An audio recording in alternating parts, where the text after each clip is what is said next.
Heyo, it's Comet, and today we're going to be talking about the Avatar: The Last Airbender spoilers for the cards we got yesterday from the first look stream. I'm just going to go through all the new cards we got. We got like over 20 of them, and just going to be talking about them, my general thoughts. For reference, I mainly play Commander, so that'll be where most of my ideas come from, but I'll talk a little bit about other formats if I think of it. And yeah, let's get into it. So, first thing we're going to talk about is Aang's Iceberg. This is for 2 and a white. You get an enchantment with Flash that when it enters, it exiles a target non-land permanent until it leaves the battlefield, and then you can Waterbend for 3 to sacrifice it if you do scry to. If you don't know what Waterbend does, you can read it here, or I made a short that basically explains all the new bending mechanics. This seems pretty good. It's not my favorite thing ever. It serves as both. It's cool that it serves both as an protection and a removal spell. So I like that about it, but I mean, it might see play in standard. It'll be pretty good in draft, but it's rare, so I don't know if it's worth taking all the time. But yeah, it's alright. It's not my favorite card ever, but you know, it's a card. Next we have Appa Steadfast Guardian. For 2 and 2 white, you get a Bison ally legendary creature. He's a 3/4 with flash and flying, and when he enters, you get to airbend any number of target non-land permanents you control. And when you cast a spell from exile, create a 1/1 white ally creature token. So he cares about like playing stuff from exile and getting stuff back from exile, and he also puts stuff in exile. So he's pretty good. You could build him for Exile Matters. I could see him being valuable in like Catcher Mose, or you could use him as like a Teferi's protection sorta, since he has Flash. And yeah, he seems pretty good. I like the way they designed him. Yeah, but that's Appa. Next up we have Avatar Enthusiast. These are for 2 and a white. You get a human peasant ally, and whenever another ally you control enters, put a 1/1 counter on them. You'll see that ally is like a common theme to these cards, so if you have any of the cards that have allies from Zendikar, then they might be coming back to being useful, so just something to keep an eye on. Next we have Momo Friendly Fire for 1 white. He's a legendary creature lemur bat ally. He gets flying. He's a 1/1, and then the first non-lemur creature spell with flying you cast each of your turns costs 1 less to cast. And then whenever another creature you control with flying enters, he gets 1/1 until end of turn. He's okay. I could see him being good in draft. Probably not in standard, unless there's a standard bats deck that seems to like start working, then he might be good. Not really good as a commander. If he got 1/1 counters instead, he'd be better, but it's until end of turn, unfortunately, so it is what it is. And then next up we have the Southern Air Temple. You'll notice with this one that we have shrines coming back because it's 3 and a white, legendary enchantment shrine. And then when it enters, you put X 1/1 counters on each creature you control, where X is the number of shrines you control. And then whenever another shrine enters, you put a 1/1 counter on each creature you control. I think this is pretty good. We'll have to see what the other shrines look like. Maybe there'll be like some kind of shrine deck in standard, but if you have a shrine deck for Commander, this will definitely go in that. I think it's great for that. And maybe there'll be a shrine commander or someone who cares about shrines that come out that this will go with. But yeah, for the first shrine they showed off, it seems pretty good. Next up we have Aang Airbending Master for 4 and a white. He's a legendary creature human avatar ally. When he enters, you airbend another target creature, so that's yours or your opponent's, which is important to note. And then whenever one or more creatures you control leave the battlefield without dying, you get an experience counter. And at the beginning of your upkeep, create a 1/1 white ally creature token for each experience counter you have. He seems pretty good. He's not standard legal, because he's from the Legacy. And you can see that he cares about experience counters, which is cool to see. We haven't seen that in a long time. You'll also notice when we look at some of the other Jumpstart cards that they also care about experience counters. So maybe there'll be some kind of like experience counter commander deck that comes out of this, which could be interesting to see. But yeah, he seems pretty good. Next up we have Soka's Haikyuu. For 3 and 2 blue, you get an instant lesson that lets you counter target spell, draw a card, then mill 3 cards, and untap target land. Something cool to note about this is it is literally a Haikyuu. So the flavor-wise, this card's amazing. As far as being played, it's okay. It's nothing crazy, but you know, a theory I have is they're going to give us like an Iroh, or we'll talk about Sokka later, but maybe another Sokka that cares about lessons. And I think in that instant this card will be good, but outside of that, I don't see it being very good. Next up, we have Yui, the Moon Spirit, for 3 and a blue. She's a legendary creature spirit ally with flying and vigilance, and you can waterbend for 5 to cast a non-creature spell from your hand without paying its mana cost. That seems insane. Free stuff is usually pretty good, especially when you can pay for it using not mana. That makes it so if you're able to get some untapped shenanigans with this, she could be pretty good. And she has vigilance, so you could do this like on someone else's turn because it's also not like sorcery speed limited. It seems pretty good. We'll have to see, but yeah, this card seems kind of crazy in my opinion. Next we have another one from the Eternal set. This is from the Jumpstarts as well. Guitar Waterbending Master, legendary creature, human warrior ally. She's a 1/3, and whenever you cast a spell during your opponent's turn, you get an experience counter. And then whenever she attacks, you may draw a card for each experience counter you have. And if you do, you discard a card.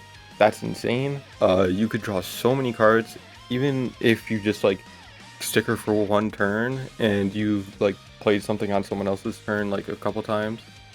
And or if you had someone else, some other card building up experience counters, that seems insane to me. I don't know, we'll have to see how it plays, but if we see more experience counter stuff, then she's going to be absolutely broken. Next up, we have the Rise of Sozin. This is for a black and a black, and it's a saga, so you destroy all creatures on it when it enters, and then each turn it goes up. The second turn, you choose a card name, search target opponent's graveyard, hand, and library for 4 cards with the same name and exile them, and then that player shuffles their library. And then the third one, you will flip it into a creature, which we'll talk about in a second. As far as the first side goes, it's okay. It's a board wipe for 6 that doesn't kill indestructible, and then you get to exile something. It's not really good in Commander. Maybe it's good in Standard. I don't know. We'll have to see. When we talk about the flip side, it might be a little bit. It's probably a little bit better, but then again, you also have to wait till turn 3 to hit that. And then this flips into Firelord Sozin, and what he does, he has Menace Firebending 3 for Human Noble, and when he deals combat damage to a player, you may pay X. When you do, put any number of target creature cards with total mana value X or less from that player's graveyard onto the battlefield under your control, and he's a 5/5. That part is where like the board wipe is important, because if you're able to board wipe like some big creatures and then you can pay X and get them all back, it's kind of crazy. So he might be good. He can't be your commander because he's enchantment on the first side, unfortunately, but he seems interesting, you know. You might see some play in some like removal based decks or like discard based decks, I guess. I don't know. But we'll have to see. I don't know. I'm not the biggest fan. If you like Sozin, then you'll probably play him. That's about it. But like Sozin, you'll probably play instead this. You'll probably play him in this deck, which is Firelord Ozai, who's a legendary creature human noble for 3 and a black. And whenever he attacks, you may sacrifice another creature. If you do, you add an amount of red equal to the sacrificed creature's power. And then until end of turn, you don't lose this mana at step's end. Then you can pay 6, exile the top card of each opponent's library. Until end of turn, you may play one of those cards without paying its mana cost. So you can do this multiple times. It's not limited like once per turn like we've been seeing, which makes it a lot better. And like I said before, it's not really free stuff, but you know, 6 mana, you get to choose something. And if your opponents at your table usually play big stuff, you get something crazy off of it. It kind of works well with Firebending because you can pay the Firebending mana at this because it's an instant speed ability, it's not sorcery speed. So yeah, I think this could be pretty good, and it's also Rakdos because it has the red symbol in here, so something to keep in mind. This is a black-red commander.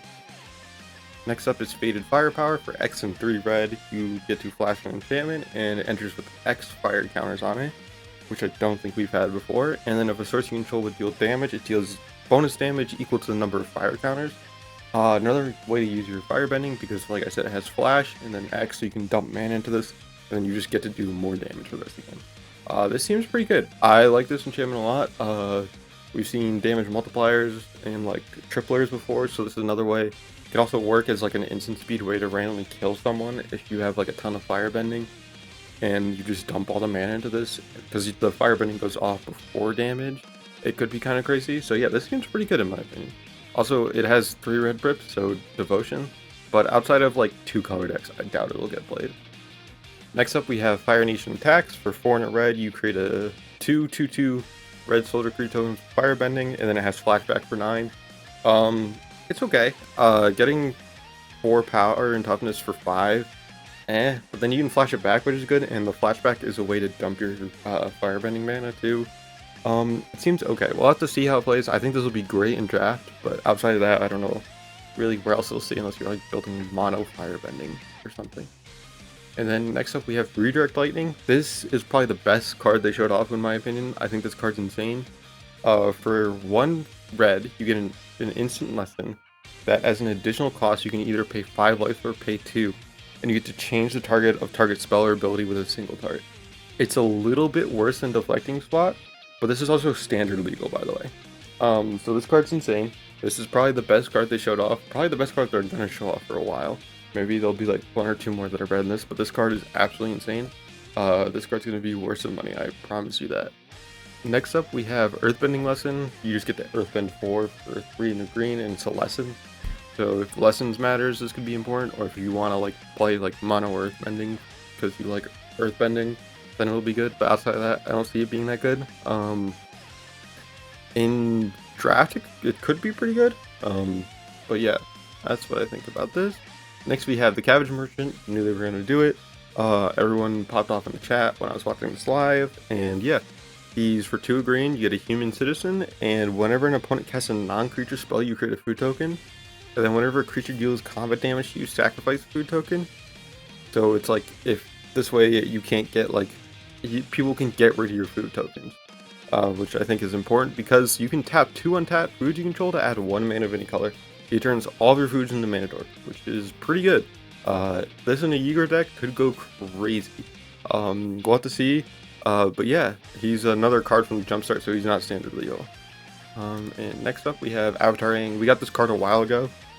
Back at Magic, one of the Magic Cons. I don't remember which one, but he's 4 color, everything but black. Flying, Firebending 2 human avatar ally. That's a 4/4. And whenever you Waterbend, Earthbend, Firebend, or Airbend, you draw a card. And if you've done all 4 of those, you get to transform him into Aang, Master of Elements, who's a flying, and all your spells are reduced by each like color pip. So you can reduce like anything by like just one of those color pips. You can't reduce the generic mana. And at the beginning of each upkeep, you can transform him to gain 4 life, draw 4 cards, put 4 counters on him, and then he deals 4 damage to each opponent.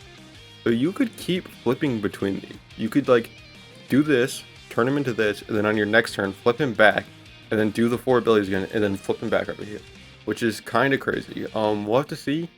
But I think this card could be a really good commander. You can run it as 5 colors. I wouldn't probably. I'd probably just stick to the 4.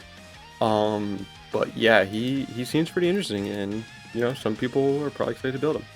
And I kind of showed you already. But next is Firelord Zuko. This is the 3 color Zuko. So something they mentioned they're gonna do is they're gonna have 1 color version, 2 color version, and then a 3 color version of like the main cast. And he's a human noble ally for Mardu.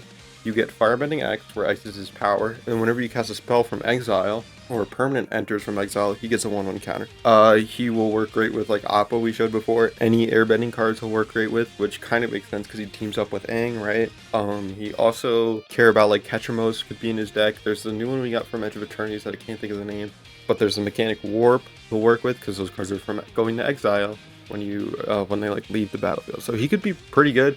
I definitely think you could expect to use at some tables. And then next up we have Katar the Fearless, who for Bant, you get a human warrior ally 3/3, and if a triggered ability of an ally you control triggers, it triggers an additional time. So just allies matters. And this important thing to mention, triggered ability of an ally, that's a lot of the different like firebending's triggered. Some of the earthbending cards we've seen already, they're the one we've seen already other than earthbending is a triggered ability. So we'll have to see. This could be pretty good. So just keep that in mind if you like the cards from the set. Like you want to build all the like a card with like all the characters from the set. This could be pretty good. However, I don't think you'll be able to fit Zuko in it because I doubt he's ever gonna not have red. But yeah, this is Katara the Fearless. Next up we have Katara Weather Tribe's Hope. She's a 2 white and blue for human warrior ally. She has vigilance for 3/3. When she enters, you get a 1/1 ally, and you can waterbend X, and then when you waterbend, X is basically equal to the power and toughness of your creatures now. She seems okay. If you want to build a Katara deck and you want to be an Azorius, she seems like she could be pretty good. Outside of that, I don't know how good she'll be. We'll have to see what kind of other cards they print in the set to see if she'll be good with like waterbending or something. We'll have to see. But yeah, she seems okay. Next up we have Soka Bold Boomeranger for blue and a red, so there'll be another 3-color and probably 1-color version of him. I'd imagine blue will be the 1-color. I don't know what 3-color will be. He's a human warrior ally 1/1, and when he enters, you may discard 2 cards, then draw that many cards. And whenever you cast an instant or lesson spell, put a 1/1 artifact, or lesson spell, sorry. You put a 1/1 counter on him. He seems pretty good. He's kind of like the momentum blue-red creature we got, where he cares about artifacts, but he also cares about lessons, which is good to see that they're like giving some reason to give the cards lessons other than just flavor. I imagine Iroh will be the same. We'll have to see though. And they also mentioned we're going to be getting a boomerang card that works good with this, so maybe like a boomerang card that like bounces every turn, so it keeps entering. Or no, this is cast, so we'll have to see. But he seems pretty good. And then next up we have Toph, the first Metal Bender for 1, and Naya, you get a legendary creature human warrior ally, and non-token artifacts you control are lands in addition to the archetypes. This does not mean they can tap for mana, this just means that they are lands, like they have the land typing. And what's important about that is at the beginning of your end step, you get to Earthman too. So you could basically just take all your mana rocks, and now they are 2/2s. You could also play the Black Panther from the Secret Lair in her deck, and you can like turn your like basics into creatures now with the counters from Black Panther and from the Earthbending effect. So yeah, pretty good in my opinion.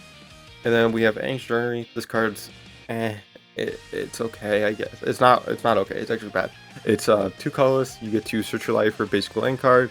And then if you kick it for 2, you get to also get a shrine card to put in your hand. So if you're playing shrines, it's okay. Outside of that, it's not. You also get to gain 2 life, but that's all done. And then the last 2 things we're going to talk about are from the bonus sheet. We have the Great Henge and we have Force of Negation coming back. So yeah, what did you think of the spoilers today? Let me know, and that's all. See ya.